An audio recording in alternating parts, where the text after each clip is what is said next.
লাল লাল ঝাল ঝাল বিহারি ডিমের কারি রেসিপি আজ আপনাদের সাথে শেয়ার করতে চলেছি। সুতরাং কথা না বাড়িয়ে চলো প্রসেসটা দেখে নেওয়া যাক। প্রথমেই একটি পাত্রে কিছুটা জল নিয়ে তাতে আমি 5টা ডিম সিদ্ধ করতে বসিয়েছি। যত সময় ডিমগুলো সিদ্ধ হচ্ছে তত সময় আমি পেঁয়াজগুলো কেটে নেব। এক্ষেত্রে 5টা ডিমের জন্য আমি 4টে মিডিয়াম সাইজের পেঁয়াজ নিয়েছি এবং পেঁয়াজগুলো সুন্দর স্লাইস করে কেটে নেব। বিহারি ডিম কারির একটা বিশেষত্ব, এখানে কোনো বাটা মশলা ইউজ করা হয় না, সুতরাং এখানে গোটা মশলা ইউজ করব আমি।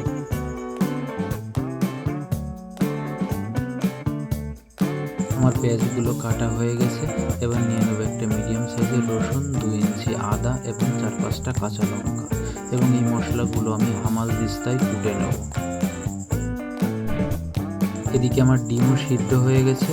ডিমগুলো তুলে একটা ঠান্ডা জলের ভেতরে রেখে দেবো 2-3 মিনিটের জন্য, তারপর ছিলকাগুলো ছুলে নেব। কড়াইয়ে সরষের তেল গরম করে নেব এবং ডিমগুলোকে হালকা ছুরিতে চিরা দিয়ে ভেজে নেব। ভাজার প্রথম পর্যায়ে আমি ইউজ করছি হলুদ গুঁড়ো। মনে রাখতে হবে ভাজার সময় কিন্তু গ্যাসের ওভেনের ফ্লেমটা লো রাখতে হবে। তারপর আমি ইউজ করব সামান্য পরিমাণ লবণ এবং সবার শেষে দিয়ে দেবো কাশ্মীরি লঙ্কা।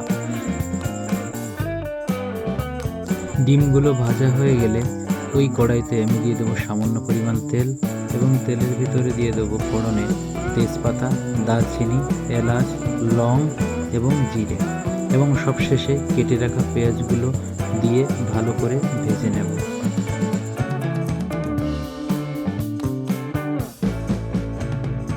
পেঁয়াজগুলো ভাজার সময় আমি পেঁয়াজে সামান্য পরিমাণ লবণ দিয়ে দেবো যাতে পেঁয়াজগুলো তাড়াতাড়ি গলে যায়।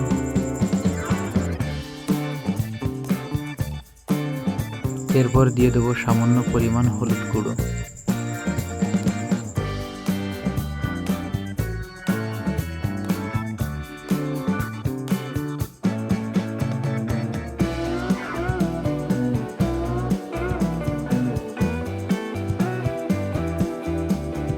পেঁয়াজটা গোল্ডেন ব্রাউন হয়ে আসলে এতে আমি কুটে রাখা আদা, রসুন এবং কাঁচা লঙ্কা বাটাটা দিয়ে দেব।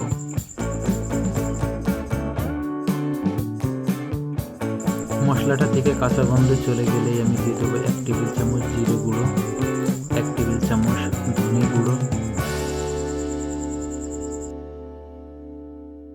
1 টেবিল চামচ কাশ্মীরি লঙ্কার গুঁড়ো এবং সবার শেষে দিয়ে দেবো 1 টেবিল চামচ হলুদ গুঁড়ো।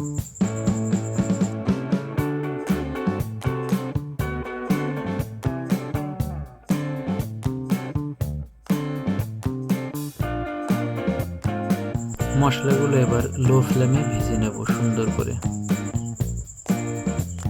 মশলাগুলো গলানোর জন্য আমি সামান্য পরিমাণ জল ইউজ করছি।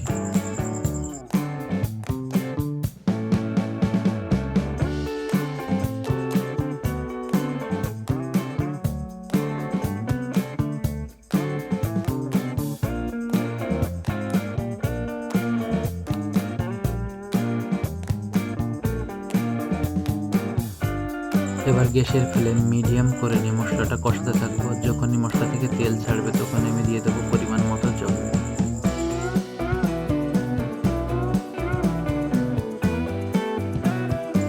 ঝোলের স্বাদ অনুযায়ী এবার আমি লবণ ব্যবহার করব। মশলাটা কষে আসলে এর ভিতরে আমি দিয়ে দেবো ভেজে রাখা ডিম।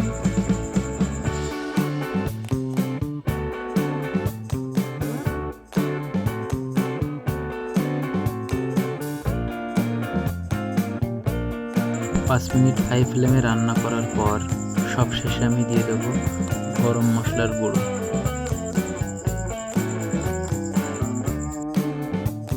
এভাবেই রান্না করলে আপনার তৈরি হয়ে যাবে সুস্বাদু বিহারি ডিমের কারি।